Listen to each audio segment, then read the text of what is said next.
தமிழக சட்டமன்ற தேர்தல் 2026 வாக்குப்பதிவு முடிந்து மே 4ஆம் தேதி முடிவுகளுக்காக ஒட்டுமொத்த மாநிலமும் காத்திருக்கும் நிலையில் கோட்டையை கைப்பற்றப் போவது யார் என்பதில் அதிமுக மற்றும் நடிகர் விஜயின் தமிழக வெற்றி கழகம் இடையே ரகசிய பேச்சுவார்த்தை தொடங்கியுள்ளதாக தகவல்கள் கசிந்துள்ளன. தமிழக தேர்தல் வரலாற்றில் இதுவரை இல்லாத வகையில் இந்த முறை 4 முனை போட்டி நிலவுகிறது.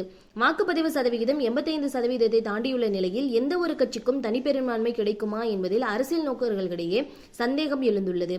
இந்த சூழலில்தான் அதிமுக பொதுச் செயலாளர் எடப்பாடி பழனிசாமி மற்றும் தாவேகா தலைவர் விஜய் ஆகியோரின் பிரதிநிதிகள் இடையே முதற்கட்ட பேக் சேனல் பேச்சுவார்த்தை நடந்து முடிந்திருப்பதாக கூறப்படுகிறது. நம்பத்தகுந்த வட்டாரங்களின்படி சென்னையின் புறநகர் பகுதியில் உள்ள ஒரு ரகசிய இடத்தில் இந்த சந்திப்பு நடந்துள்ளது. இதில் தாவேகா தரப்பில் மிக முக்கியமான இரு பெரிய தலைகளும் அதிமுக தரப்பில் எடப்பாடி பழனிசாமிக்கு மிக நெருக்கமான ஒரு முக்கிய புள்ளியும் கலந்து கொண்டதாக தெரிகிறது. இந்த முதற்கட்ட பேச்சுவார்த்தையின் முக்கிய நோக்கம் தேர்தல் முடிவுகளுக்கு பிறகு அமையும் ஆட்சி குறித்து பிளான் பி என்று சொல்லப்படுகிறது. Magic number signal. ஒருவேளை அதிமுக கூட்டணி ஆட்சி அமைக்க தேவையான 118 இடங்களை விட சில இடங்கள் குறைவாக பெற்றால் தாவேகாவின் ஆதரவை பெற்று ஆட்சி அமைப்பது குறித்து விவாதிக்கப்பட்டுள்ளது. தாவேகா தரப்பிலிருந்து துணை முதலமைச்சர் பதவி அல்லது மிக முக்கியமான துறைகள் கேட்கப்பட்டிருக்கலாம் என்று அரசியல் வட்டாரங்களில் பேச்சு அடிபடுகிறது. இரண்டு கட்சிகளுமே திராவிட கொள்கைகளில் சில மாற்றங்களை விரும்புவதாலும் ஆளுங்கட்சியான திமுகவை வீழ்த்த வேண்டும் என்ற ஒற்றை புள்ளியில் இணைவதாலும் இந்த கூட்டணிக்கு வாய்ப்பு அதிகம் என கருதப்படுகிறது. தேர்தல் பிரச்சாரத்தின் போது தனித்து போட்டி என்று அறிவித்த விஜய் யாருடனும் கூட்டணி இல்லை என்பதில் உறுதியாக இருந்தால், ஆனால் தேர்தலுக்கு பிந்தைய சூழல் என்பது முற்றிலும் வேறானது.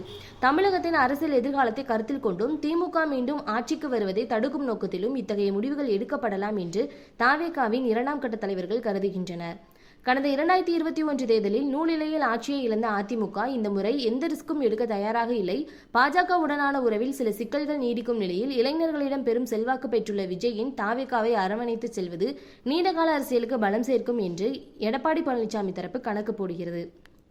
தற்போது நடந்து முடிந்துள்ள பேச்சுவார்த்தை வெறும் முதற்கட்டமே. வாக்கு எண்ணிக்கை முடிந்து முடிவுகள் தெளிவாக தெரிந்த பின்னரே அதிகாரப்பூர்வ அறிவுகள் வெளியாகும். அதுவரை பொறுத்திருந்துதான் பார்க்க வேண்டும் என இருதரப்புமே மௌனம் காக்கின்றன.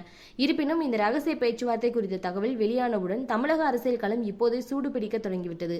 ஒருவேளை அதிமுக தாவேகா இணைந்தால் அது தமிழக அரசியலில் ஒரு புதிய சகாப்தத்தின் தொடக்கமாக அமையும் என்பதில் மாற்று கருத்தில்லை.